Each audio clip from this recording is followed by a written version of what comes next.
Welcome to Upside, where we look behind the headlines in the news affecting European venture. Today, it's Mads, Lomax, and myself, and we're looking at Davos. We're going to drill down into what's happening for Europe. Look at the 28th regime. It is happening. Has China already won AI? A science collapse in the US. We've got a 2026 year of the IPO, not the year of the horse. SaaS, is it dead already? We'll talk about that, and plenty of mega deals of the week.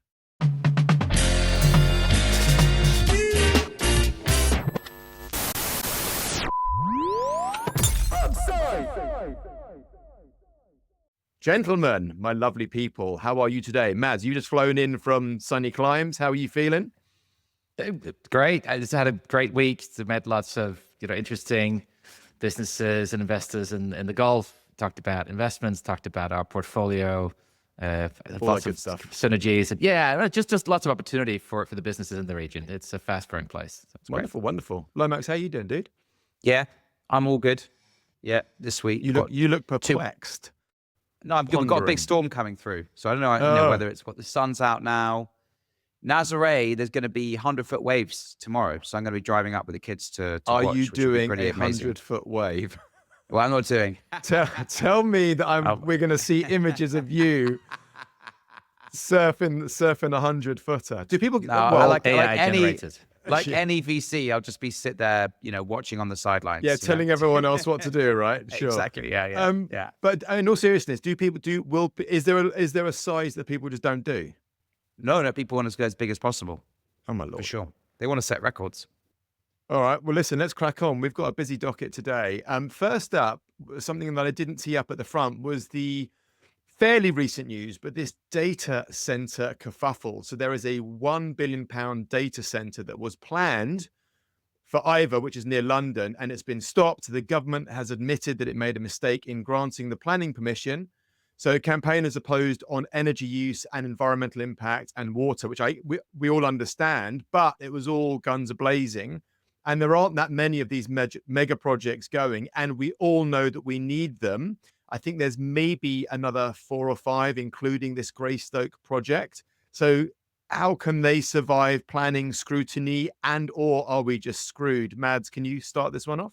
High level, this is bad news, but there's some good news coming through, which we'll touch on at the beginning, so we can end with some upside. But the bad news is the UK is under pressure for reasons we've discussed before to build out its data center capability, and is majorly constrained both by energy but also by local planning laws. So as a reminder, data centers historically have to go through the normal planning permission channel in the UK, or zoning as the Americans call it, and that's done at the local level, which tends to mean that you end up with a lot of local resistance. This is where the NIMBYs come in, right? They don't want a data center in their backyard.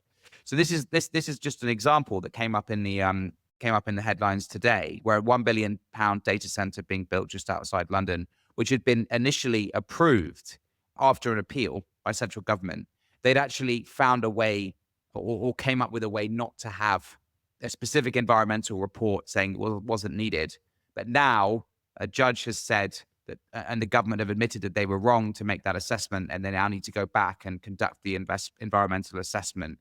And it may be ultimately that this is approved, but this is just like another spanner in the works for people trying to build out critical national infrastructure. Because this will be years off in now, the UK. right?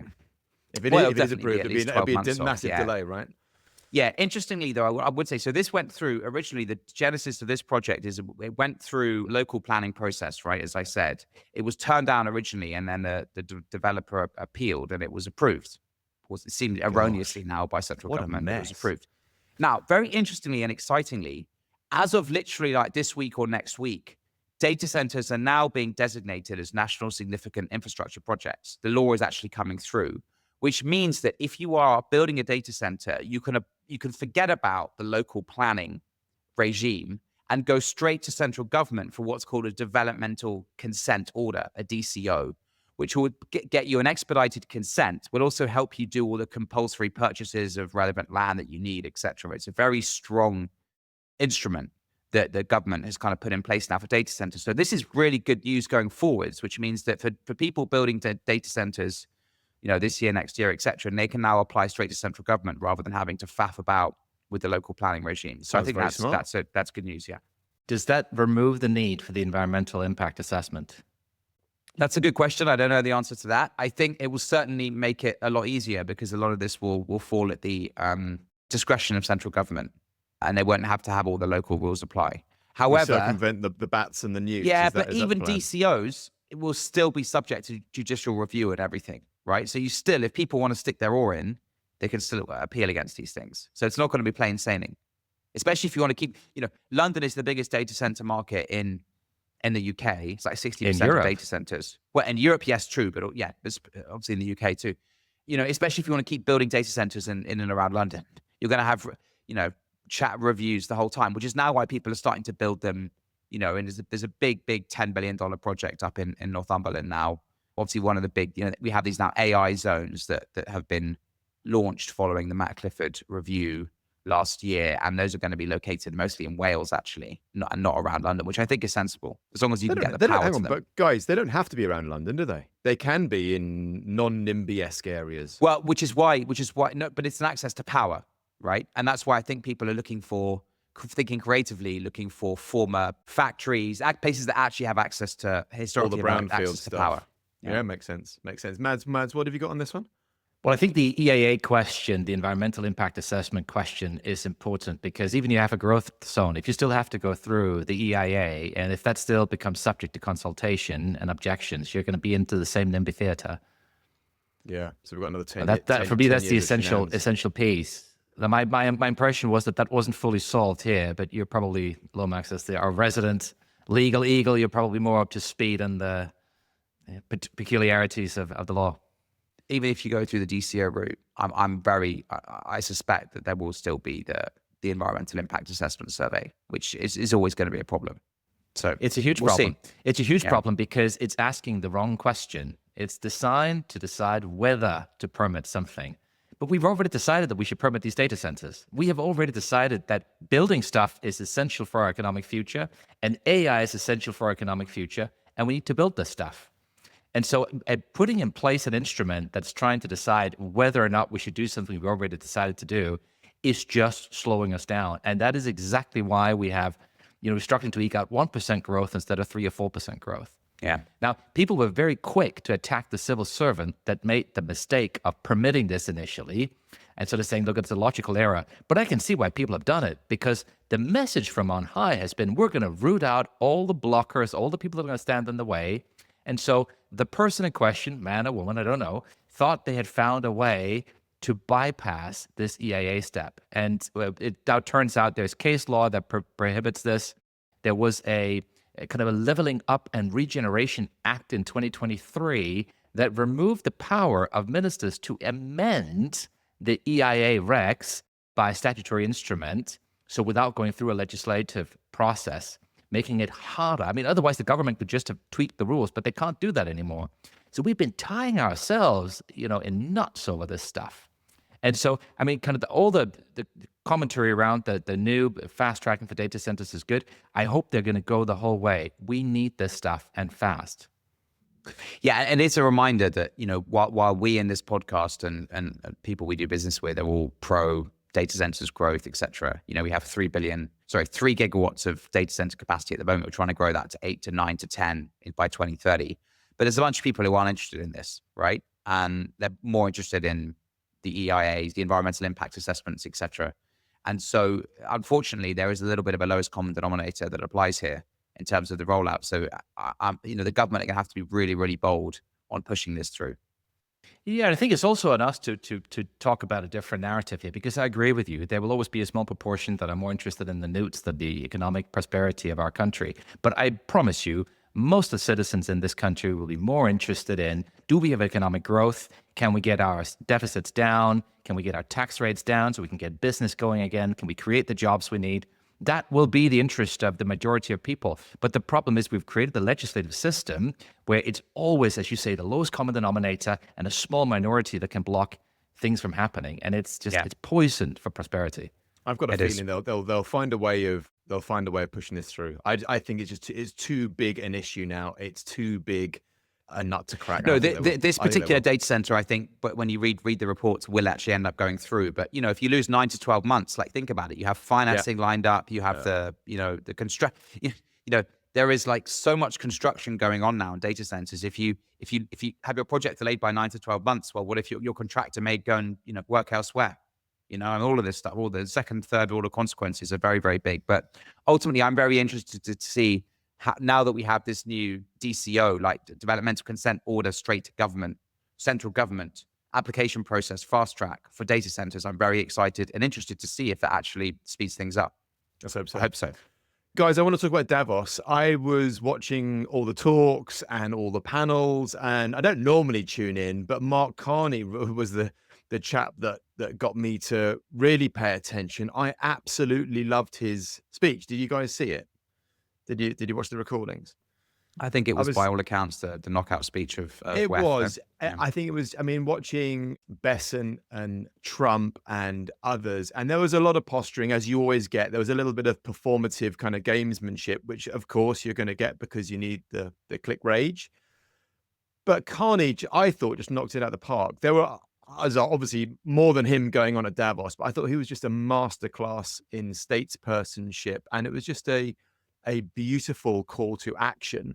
His point being basically the world is fractured, we need to accept it and move on, and he is offering a solution for the middle powers, which I thought was an interesting take. Other items that caught my mind, some obvious, some maybe not so obvious. Obviously, we need to lean into this strategic autonomy, stuff we already know. The only question here is, can Europe afford it? I saw the PwC's global chairman, Mohammed Kande, said that nearly, or just over half of companies are seeing little measurable benefit from the current AI investments. So he was challenging hype versus execution. I read it as 44% of installations are succeeding, but you can read it however you want to read it. I think that's pretty good. Watching Musk, I don't think he said particularly that much. I thought it was a lot of self-promotion, obviously talking about AI and robotics, how his robots are going to make work obsolete, which I think is utter nonsense. I often think the chap forgets how to be a human being. Will we see Tesla's world of abundance as he's pushing?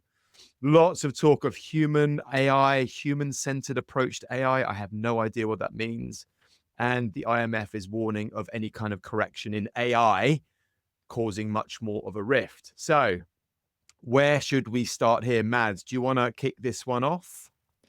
You're right. So many treasures gems to pick out. I mean, Carney clearly standout speech. And I think the thing he said was, look, the old order is not coming back, and nostalgia is not a strategy. And I think we can all agree with him on that. What was interesting is he was talking about middle powers, and he sort of said, look, middle powers shouldn't be negotiating bilaterally, because I think what he's talking about there is if the European countries and Canada and others kind of middle-sized countries, they start doing individual deals with China and with the US, we're going to be picked off one by one, and that's going to be the worst possible outcome for which is for kind us. of funny, because actually that's in the context of the UK, that's kind of been Starmer's strategy. Like he's been leaning into a kind of very bilateral approach, right? And it works right up until interests are no longer aligned. And as you saw, Trump had absolutely no prevarication about threatening to slap tariffs on the UK if we are saying that we're going to stand up for the sovereignty of other European countries. I mean, it's the strategy of empire since the dawn of time, right? It's divide and conquer, split them up and have them pick off one by one. And Europeans getting a taste of their own medicine now, no? Oh, absolutely. And now I think if you think one step further, I would say there was this idea that being a middle power that could punch above its weight was once seen as a viable strategy. That idea is now dead completely. I mean, you have to unite and form stronger blocs. There is no space for middle powers in this, because you're just going to get steamrolled. So unless you can work together and collaborate, you're toast. And I think that's what we've seen without the shadow of a doubt now. And this is a new world, right? I mean, we used to be able to play the middle power game because interests were sufficiently aligned with the U.S. that you could sort of, you'd be under the protective blanket of U.S. military supremacy and sort of, find a way to navigate. But, if that's threatened to be taken away at any moment's notice, you're left naked, and then you can see what happens. many, many other things to pick up on about kind of Canada's relationship to Europe, if you want to go there. There's Jensen Huang on robotics, which I thought was really interesting. There's AI and jobs. There's developers and what's going to happen. So, Dan Lomax, what's top of the stack? What do you think, for Mads? Jensen was blowing a bit of smoke. Blowing, like as in. I read him like that as well. I read talking your own book, talking your own game, talking your own book, no, but waxing. also just like being in Europe and also like trying to praise, a bunch of his customers in Europe around the robotics opportunity in Europe. No, I didn't find any meat in it. Listen, I thought what's interesting is he's sort of saying, look, forget competing on foundational models, but Europe's opportunity is physical AI. You've got the engineering heritage. You've got the legacy of making, the best engineering and machinery and technology, kind of hard physical technology in the world. Lean into it. Become the best at that. Now, the problem is we have been selling some of our crown jewels.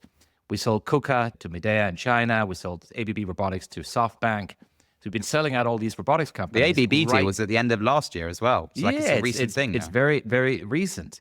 And so, 1X from Norway, they moved their headquarters and actually all of their operation from Norway to Palo Alto. So it's clear that we haven't worked out fully how to lean into this opportunity yet. But I think he's telling us what we need to do. We need to lean into the stuff we're good at. We need to put the AI layer on top of our manufacturing capability. Well, it's following the Chinese way of that. doing it, isn't it, Mads? This is what the Chinese have been doing for a little period of time now. Yeah, I think they come from a very different perspective. And the question is, what will be required for us to catch up and can we do it? What they needed to, so they were behind in engineering and technology, and they've proved by really focusing on those things they could catch up. I think we already had so much of the tech, so much of the engineering capability. Our problems are not technological, they're political. The problem we have is all the fragmentation. And capital, right? The capital is here, Dan. The money is I not like know, Europe but is a it's full just place, not going in the right direction. which again is a political problem. So it all comes down to how we have organized ourselves politically. And I think I think Jensen, he talks about it as an engineer. He's like, just focus on the stuff you're good at and things will work well. I think the challenge we really have to grasp is how do we organize ourselves politically so we can unlock the engineering capability, the commercial capability, the capital, as you say, Dan, we need. It's purely a political question. Is there will? And the fear one can have is things are not yet bad enough for us to take some of the difficult decisions that are needed. But at some point, hopefully we will do it because we can't continue, working or not working the way we are. Two challenges to this notion of selling the crown jewels when it comes to robotics, Mads. It's like, well, firstly, those companies still are in Europe, right? They're still employing people, building manufacturing here. I guess the risk is still the IP gets stripped out, but they're still on the ground in Europe. Number two is, should we be indexing on these companies, like, subsidiaries of ABB Robotics? You mentioned 1X out of Norway, and it's a shame they've moved to the US, but there are plenty of amazing robotics companies coming through now that you and I know well, and some of them we don't know, across Europe. And aren't they the kind of future champions of this category? No? If we can get them the capital they need, if we can make it easy enough to do business, if we can allow their business partners to build the data centers with the AI capabilities they need to train the models, if we can get out of our own way, then absolutely yes. I agree with you. I believe we have the impetus, Mads. I do believe we have the impetus and have been given permission. I do believe there might be some inertia, but I do believe we will do it. Here is my bear case, Dan, just to share it with you and bring it out there. Until we have a European leader with a democratic mandate, we will not be able to cut the Gordic knot of this. Are you talking about the United States of Europe? Are you talking about the leader of the Commission or the European government has to have a democratic mandate. What happens every time you see somebody in Brussels say, "Listen, we got to federalize here. We got to take a joined up approach." It fragments. It runs into local opposition. It's stifled. And we're going to pick up on EU Inc. later. I promise you that is going to face a world of hurt when you go to local implementation across the. Mads is clearly a subscriber to basically the big bang theory of history, right? Which is that big people at various times in history. I think there's a very Victorian approach to this, and but some historians really subscribe to this and some don't. That it requires like big men, or historically men, but it could be women too, to drive big things at big moments in time. And if you look through history, that's what's happened. And actually, Trump has kind of brought back this kind of like people who believe more and subscribe to this theory of history, right? So Mad seems Well- to be clearly subscribing to that, and I don't disagree. By the way, I mean, Well, from memory, I think both Elizabeth and Victoria were women, and no, obviously sorry, had- but I'm just using. big You could, sorry, I person. could use the word big person, but There you go. historically, it has mainly been. Men, To be honest, I think sometimes it's more about how you organize yourself. Of course, you have to have the right leader and the right leadership, but the institutions have to be set up to enable those leaders to be successful. Now, we can think whatever we want about von der Leyen, but she does not have the institutional setup Yeah, to of course, succeed yeah. with the reforms she's trying to do. Nor the personality, it turns out. I've been reading the 21 Lessons for the 21st Century, the Yuval Noah Harari book, and it does talk very much that kind of game and how Putin's and the Trumps and the big people have triumphed over history. But one thing I did want to touch on before we move on from Davos is this human-centered AI, this job destruction, this employment issue, and I saw Demis talking about it and Dario talking about it, but Mads, what would you pick up on the AI and jobs piece? I mean, the headline that is having everybody running scared right now is it looks like entry-level job postings are down since Jan 23. And so people are For young saying, look, people, it's right? entry level. Sorry, entry level, young people, exactly. It's kind of graduate jobs, people out of uni can't get jobs. And the big question is that caused by AI? It seems that there is suspicious correlation with the end of SERP and the increase of interest rates Yes. that have made Yeah. companies slam on the brakes of some of this hiring. We can all see the impact of AI and how much more efficient it's making us. Now, I personally happen to think that as we become more efficient, we're going to want to do more stuff. It's not like we're running out of problems to solve in this world, but businesses will be organizing themselves differently, and that can have implications for how they hire and how they structure themselves. And yes, there could be an implication on the job market. I don't believe in mass unemployment, and I do believe there will be shuffling, as we've seen in engineering and coding. But I don't believe we're going to see this kind of massive dearth of jobs. And there was a very interesting article in the FT taking some of those reports to pieces a bit and connecting that ZERP period of time with the launch of ChatGPT and trying to make sense of a bigger picture rather than just saying AI is killing entry-level jobs. But Lomax, what would your take be? No, nothing really. I think it's probably more related to the macro economy than to AI specifically in the context of these entry-level jobs. LLMs had really had barely scratched the surface when these numbers come from in 2023. So I can't imagine law firms, accountancy firms, any other white-collar jobs making those decisions in that time based on what was happening in AI, right? Yeah, no, it's kind of now going forwards that you might expect to see that. But I think it was more macroeconomy driven. Let's get into another announcement at Davos, and has been talked about. We've talked about it lots, and it's been going around the social web for what feels like millennia, but only probably in the last 18 months. The 28th regime. So von der Leyen announcing the 28th regime is game on. It's a pan-European legal framework for startups. For those that really genuinely don't know, but I'm sure you do. It's go time. Formal proposal going forward in March. Should we start sobbing for the notaries just yet, Lomax? No, I don't think the fat lady has definitely not sung for the notaries yet, and may not do so, despite the optimism that there is around this. But it's great momentum around EU Inc. As a reminder, there are 27 member states in the EU, and this is called the 28th regime as a result, because it's effectively a new legal framework just for corporation company law. This is to provide a simple legal entity which startups mainly can use, cheap to set up, easy to set up. The proposal is you can set it up and register it in 48 hours. There's no minimum capital requirement. In many European countries, you have to put in at least 15 grand into a company just to get it started, right? Much quicker, simpler, easier legal entity, which will kind of reduce friction and time and cost for entrepreneurs. So I think that's and investors, of course. And then around that, there are other initiatives, which is the ESOP, the Employee Share Option Plan, which is both an ESOP is a sort of conglomeration of law and tax, right? So, and the problem is we have those conglomerations across 28, 27 different countries at the moment, right? So there's a simplified ESOP proposal as part of the EU Inc. proposals. The slightly complicating thing is that for ESOPs, tax element is still a local competence, and the EU does not have jurisdiction over tax. But what we're really trying to say is, as part of the EU Inc., is let's make ESOPs simple, clear, and defer tax to when people actually get paid, rather than giving them these dry tax charges on exercise of options, etc. So there's a drive towards simplicity and also fairness, and I think that's part of the proposals. Initial vote put through this week. It now needs to go through the legislative process, which could be 12 to 18 months. This is where the pushback will come. So it's not unanimous as to this is going to happen. I mean, the vote this week was very favorable.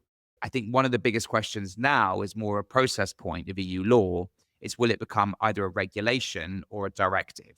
Now, a reminder is a regulation will be binding directly on all member states, and a directive is a directive which leaves to the member state the discretion to implement it in their local laws. So it gives them some guidelines, which they then go away and have to implement locally. The problem with that is they can drag their feet as to when they actually implement it. And the second thing is they actually have a bit of discretion as to how they implement it. So you really want this to be a regulation. So it's immediately binding, no effing about, it's consistent across all the EU. The problem with the regulation is you need everyone to sign up to it, all 27 states. So a lowest common denominator can really put a spanner in the works. Who the directive wouldn't? is easier. Do we know who is?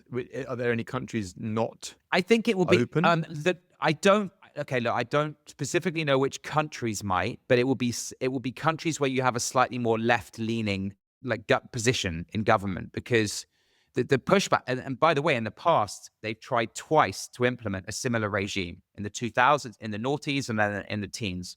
And both times, one of the pushbacks was around money laundering, and just like we don't want to become the BVI, which is fair enough. Like, you kind of need to make sure that's okay. But the other one was around basically labor law. And that's where the kind of, there's interesting, they got some quotes in one of the articles this week from one of the German social democrats, a real kind of bogeyman called René Rapazzi. So René has basically said that he's warned that the regime must not become a vehicle for charlatans to escape labor standards. The proposal should not give rise to a gold digger mentality that could destabilize the European social partnership model.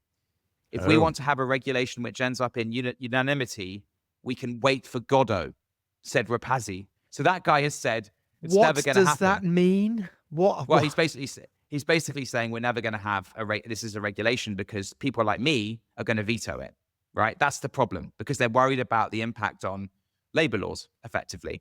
And because in some countries, under corporate law, you have the representation of workers enshrined in company law, right? And that will all be that. None of this streamlined, simplified startup company will not have that, right? So interesting times, but let's see whether this actually gets it through. But definitely, kudos and hats off and chapeau to the guys who pushed this through. This has been incredibly quickly big shout lobbied to Andreas for. Klinger and the team, and it was lovely hearing Ursula von der Leyen talking the book. I thought, let's go. I mean, I me, always the positive soul, and it did feel like a good move forwards. But Mads, which bits haven't we picked up on, or what else? Where are the gaps here? I think we've touched on that, but I think in many ways there are eerie similarities to what we just spoke about with planning in the UK. Yeah. Which is that every time you try to make a change to bring society forward, you're battling vested interests. And we've created a system that's incredibly good at protecting the interests of the vested interests, and therefore to block change and progress. And it's a huge problem for us. And here we go again, right? Another perfect example of that. That's why having strong democratic mandates becomes so important, because the only thing that can overcome this are leaderships that are empowered to drive change.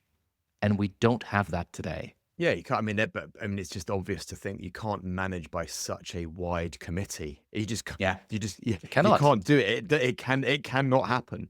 And talking about countries that have a very small committee, we'll talk about China. There were a number of articles, reports, and opinion pieces this week about, and there was one in the FT which kind of caught my eye the most. So I thought it was a bit clickbaity. The headline was, "Will China clinch the AI race?" So obviously eyeballs all went over to this article. And you've heard me say this before, but in many ways, I already feel that China's won AI. Just to be a bit more clickbaity, the reason I say that was what we were saying at the top of the show is that they've just gone and applied whatever they have. Doesn't need to be the shiniest model in the world. They've just gone and applied all of this smart tech into the real economy, and it's obviously proving massive benefits. So where can Europe fit in? Should we do a deal like the Canadians have done with Chinese EVs so that the Canadians can bypass Detroit, which I thought was just a wonderful FU to the US? It kind of feels inevitable that Europe will kind of follow this Chinese model. But Mads, to come back to the title of the FT article, will China clinch the AI race? Firstly, I think it's important to reframe what winning means, because I think it means different things to the different constituents. I don't think there will be a singularity where you have one godlike AI that will take over everything, and the country to get there first will then dominate the world forever and ever. I think winning is about economic and military power, and AI is just a current technological battleground. Now, what does winning mean to the US? Well, it means keeping the gap to China consistent, right? So the US is ahead in our per capita income, or however you want to measure it. The Americans see themselves as ahead of China. If they can keep that gap static and steady, they will have won, right? If China never catches up. Now, China, on the other hand, for them, winning means overtaking the US economically and militarily. And then a purchasing power parity, basis they're already on par with the US, if not on current FX rates. The U.S. military is certainly still stronger today than the Chinese. But if China were to overtake the U.S., they would have won, right? I think by this measure.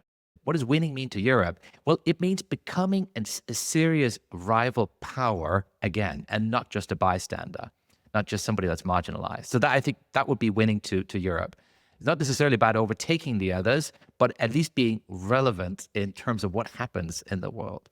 Now, unpacking some of these things a little bit more. So, we've talked about the singularity and the godlike AI, kind of this idea that the country that first gets to the godlike AI will have an AI that's so powerful that the AI can be used to prove itself, and therefore nobody ever can ever catch up again because it sort of just runs away. But when we look in reality, so many of the things kind of go step out of the sci-fi for a minute. Kind of in many ways, the scaling laws are hitting diminishing returns. The frontier models are converging. When we look at moats, what are the moats that will keep others away forever? If you look at the data, it's really important going in. And recent research say that when you get to about 40% of the relevant data to train models, you have diminishing returns. You have a very strong concentration of talent in China around AI. There's no doubt. But you have constraints around chip manufacturing, and the US is ahead there. So there are walls on either side, but I don't think any are so high that others can't catch up. And if we think about another race in the last century, which was the nuclear race, well, the US was first, and they got there in 1945, but the Soviets caught up within 4 years, and you sort of had a new equilibrium, right? The MAD, right? The mutually assured destruction. And I think AI will follow the same pattern, where people will, the countries, the geographies will converge rather than one sort of running away from everybody else. Just faster though, right? It's not going to take 4 years. Oh, no. No. 100%. So if you look at the difference between China and the US, I mean, China's 6 months behind. Yeah. 3 months behind the US, if that, not sort of years. So what should Europe do in all of this? We've already talked about kind of the middle power strategy, and I don't think that's viable. I think we should just forget about it. I think we should just forget about it. But don't you think we're already on the path? The Euro-India deal, the Mercosur deal, now Canada getting into the mix and creating more trade alliances where we can bunny hop. Don't you think that's going to create some momentum? Those things are relevant for one reason and one reason only. The European Union, being the economic behemoth it is, makes those trade partnerships relevant.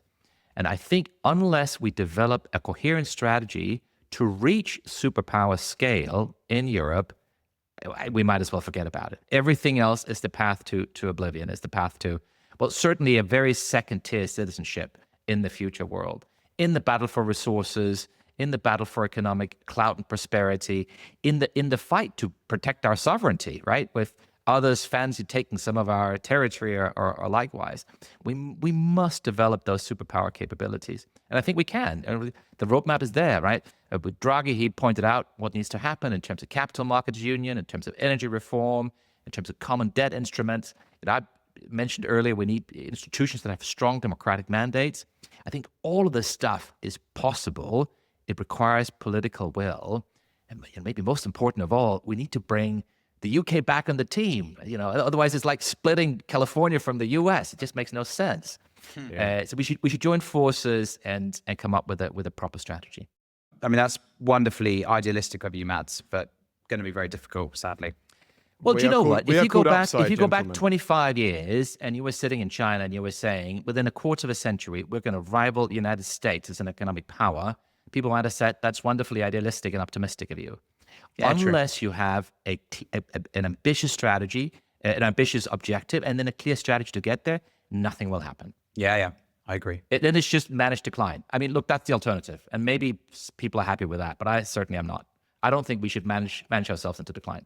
We cannot dismiss the renewed vigor and cultural awareness of the shuffling world order. I know we talk about it week on week, so we are extremely sensitive to the topic, but I think it is also in the public domain, and there is an energetic push to go, okay, all right, things need to be done differently, and more people than ever understand what's at stake here. So I think that matters, and I think that will hopefully enable some of the political barriers to be dropped, but we will see. Moving over the pond, science has collapsed in the US. I don't think this is going to be a long topic, but I did want to talk about it. So analysis from nature.com this week showed that US scientific community has been reshaped over the past year by Trump's administration in a massive way. Thousands of researchers affected, thousands of grants cancelled or frozen, massive deep funding cuts. So if you look at any of the graphs or charts on science and R&D in the States, they've all fallen off a cliff. And this is not just about the research piece, but this is about innovation, public health, economic competitiveness, global leadership. This is the grassroots of all of the magic that we see in society. So how will this unfold over there? Is science now mobile? Can this tie into AI and tech sovereignty, or is that connection too tenuous? And who will fill this gap? Where will these researchers go? How will it all fit together? Where will Europe fit into this piece? Lomax, off you go. Well, let's not forget the context here is that, the UK spends basically 3.5% of its GDP on R&D, right? Which is a lot more than US. The UK and Europe. The US does, right? 3.5%. UK and Europe is more like 2 to 2.5, right? So both in percentage terms, the US is higher, but also in absolute terms, because it's clearly got a bigger economy. However, clearly under Trump, as has been well publicized, there's been a big drawdown in the amount of funding for scientists, right? So something like nearly 6,000 NIH, National Institute of Health grants, and nearly 2,000 NSF grants were cancelled or suspended. The proposed budget cuts of 35%, amounting to 32 billion. Now, if you look into it, though, of the 3.5, so no doubt, lots of people have had all of their funding cut, and it's been a pretty brutal period for people working in certain areas, right? Don't forget, one of our companies just won a $48 million NIH, ARPA health grant, right? So it's like in biotech. So these things are happening in the US, right? Another company I know just won a $15 million DARPA grant, right? So, and these numbers are much bigger than you often get in Europe. So there's still a lot happening in the US, but there are certain things, there's certain areas within health and infectious diseases and vaccines, certain social science studies into like diversity, multiculturalism that they're just kind of cutting, right? Is this the woke agenda? Is this Trump's piece of a lot of it's anti-woke? Feels... A lot of it's a lot of it's anti-woke. So, but don't forget that actually of that 3.5% of GDP on R&D, like 75% of that is done in the private sector. So actually, most of the science and everything is still that's not being cut. It's probably being increased by some companies now trying to get on in this new ever-changing world. So we're just talking about the federal funding, and also of the federal funding in the US, guess where half of it is done? In the Department of Defense, right? And actually, that's getting bigger. Their budgets, right? Trump said this year's $1 trillion, next year's $1.5 trillion. So actually, when you net it all out over the next couple of years, and defense spending in the US is very broad. Don't forget, a lot of cutting edge health and like technology development is done within DARPA. It's not just, new guns and weapons and tanks and drones, etc. So actually, yes, this report is damning, but actually headline, the numbers probably aren't as bad. The Europeans are trying to take advantage of this, and you've seen reports of some universities in Europe trying to coax scientists to come over with kind of embarrassing amounts of money, like sort of a few million here and there. But I don't think this is a big secular shift. I think this is a kind of short-term Trumpist thing. The US is still a massive behemoth when it comes to R&D and science. Yeah, I think there's a lot of noise and fury right now. I think it will take much, much more to dramatically realign how things work.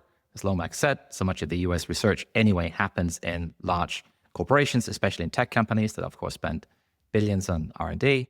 So no, I think when we look back 10 years from now, this will not have had nearly the level of impact that people think right now. I hope you're right. Here's one for you, gents. Is SaaS dead? So Future SaaS report is out. Avenir, a New York growth fund, launched a report, a paper, which I thought was really interesting. I loved the opening slide. It was something like, and I'm paraphrasing a bit, it was like, SaaS, accept maturity and turn into a cash machine, or embrace AI and become the system of context. So very quickly, question for the room: which SaaS categories can or will become a system of context? Which should just become the free cash flow utility? Is SaaS dead or other? And or am I being over dramatic? Who wants to kick off this one? Mads, you want to start with this one? Yeah, I think it's a super interesting report, and it's clear that Silicon Valley has put SaaS into a sort of a bloat trap all of its own. Right, the companies that grew fat during the SERP years, money was free, and companies grew, and now they can't escape. Why? Because they've got teams, and those teams are really expensive. And if they cut stock-based compensation, or if they cut salaries, or then the AI companies that are now extremely well-funded are going to poach the best talent. So these SaaS companies are hanging on, often without having strong enough visions or roadmaps to really execute. They're hanging on and overpaying way beyond what the economic underlying models are justifying for what should be mature companies. And it's interesting, we spoke a few months ago about bending spoons, and that's the cure, right? That's the cure to this, because acquiring these bloated companies, gutting the high cost structure of Silicon Valley, taking out this crazy level of stock-based compensations that you're having, and you can increase the net profit margin of these companies from sub 10% to 20 to 25, which is much healthier. Why haven't we seen more of it, Mads? I always thought, we've talked about this before as well, I've always thought we would have seen more of it by now. Why haven't we seen more bending spoon strategies in the wild? Well, what's going to drive it? There has to be a buyer and there has to be a seller. Some of the companies are still valued in the billions, and the companies are going to want to be open to sell. The management teams are going to want to be open to sell. And if they're not, you're going to have hostile takeovers or shareholder revolts. I mean, or look for turnarounds, it's not so right? easy. Pardon me? Maybe we haven't seen enough turnarounds in the market. We haven't seen enough distress in the market yet to enable more of these facilities to happen, maybe. Yeah, I mean, eventually, the management teams of these companies have to fire themselves. Yeah, okay. It's turkeys and Christmas. Yeah. So they have to be under some kind of distress to be turkey-ish. Yeah. So anyway, I interrupted you. So where else would you go with the report? No, I just think it's really interesting in the context of bending spoons. I mean, the S-curve is real. SERP accelerated a lot of the revenue growth. So you saw massive revenue growth around SERP and COVID. You saw influx of capital. Companies grew big and quite fat, and now they can't slim down because they're trapped in Silicon Valley. They have to break out of the expensive cost structure there. I think there's two interesting things in this report. So one is in the report, this is the Avenir Future of SaaS report, right? They looked for case studies of companies SaaS companies that have been financialized to the point where they could be valued on a proper multiple of profits, and they found none. Didn't find a single one, right? So what time period? Do you know what time period that was? Was that last 10 years? Was it just looking at companies? No, now looking at companies in the market at the moment, listed companies. But then they're also talking about, how does AI affect these companies? But they're also saying that, a lot of these companies have distribution, and pointed out that, Agentforce now has over 500 million of ARR, part of Salesforce, and ServiceNow's Now Assist is at the same 540 million of ARR. So actually, some of these SaaS companies are tapping into AI and agents in a smart way, and they already have distribution, of course. So that will continue to bear out, I think. Very quick one on defense IPOs. It looks like 26 is going to be the year of the IPO. We don't know, but there is just so much waiting in the wings to go public. Even in Europe, starting with defense, no surprise there. All the primes are being re-rated. It looks like a very weird moment in time where just 5 years ago, these conversations probably wouldn't be happening. CSG, that deal is the new poster child. Mads, very quickly take this one off. Yeah, so look, it's an IPO at 25 billion euros, kind of largest defense IPO ever, I believe. You've seen massive revenue growth in 2025. You have a huge order backlog. Lots of interesting things around ESG, right? You've seen that even Norway's sovereign fund is reviewing a 21-year weapons ban. And, people are saying, look, for all those governments, and we're spending money with these defense companies, but we can't buy the shares and get the returns, which is maybe a little bit absurd. So it feels like institutional capital is crossing a Rubicon there. I'm sure you've got much more, Lomax, on the specifics of the IPOs. So CSG, big IPO, nearly $4 billion raised, $25 billion valuation. Interestingly, the company is owned 99% by the founder or the son of the founder. And it's 99. A really, really good story. It's a really amazing story where after I think it's the Velvet Revolution in the Czech Republic, Czech Republic has long been the kind of arms and ammunition factory of Europe, right? You used to make all the arms and ammunition for the Austro-Hungarian Empire. Hitler, when he took over the Sudetenland, this was a big part of the reason for that, right? So it's long been, has that history. When the communists were out and Czech Republic went through the revolution, they wanted to move away from this. In fact, Václav Havel, the kind of famous revolution, who wanted to move the country away from that. But this guy and his dad, also back in the 90s, went round hoovering up all of these assets for like cents on the dollars, right? And this is the result of that. It's a good example of when invest when, be greedy when others are fearful, or invest when, everything is not hot. So they own 99% of the company that's being valued at 25 billion. Companies growing wild. Nearly 100% year on year. Look, I mean, defense stocks we know they're up multiples since the Ukraine invasion. And this is just another example of that. There's a now big IPO pipeline of European defense companies coming. European defense budgets set to grow 6.8% annually from 24 to 2035. So for the next 10 years, outpacing the US, which is 1.7%, Russia, which is 3.2%, and China, which is 3.1%. So the growth rate is at least double or triple the US. This isn't going away anytime soon. So well done to that guy and his dad, Mikhail Strad, the family. And it's going to set the trend for the next few years to come. A few quick shout outs before we close off. I wanted to shout out to Plural, raising $1 billion in Europe. There aren't that many billion plus AUM funds in Europe. Atomico, Molten, Local Globe, etc. They're trying to be the Founders Fund of Europe, aren't they? Don't you think? That's what they're kind of going love for, it. I think. Another very quick shout out to 11 Labs. They're doing a little re-up over there. And then maybe we've got one deal of the week. Mads, maybe actually, do you know what? Let's give Klinger a shout as well. Mads, let's go for your deal of the week. No, I saw Andreas Klinger. He's launching Prototype Fund, which I thought is great. I mean, he's just been so instrumental in getting the 28th regime and EU Inc. on the agenda, and he's now announcing his new fund to invest in robotics and manufacturing and automation and all the goodness that Europe needs to take a bold step forward into the future. So yeah, good on him. Good for you, Andreas well Klinger. Done. So hot right now, right? I'm so hot right now, baby. Darlings, I love that. What a wonderful roundup. Thank you so much for your time, and we'll catch you next week. See you in the next one. See you later. Bye-bye.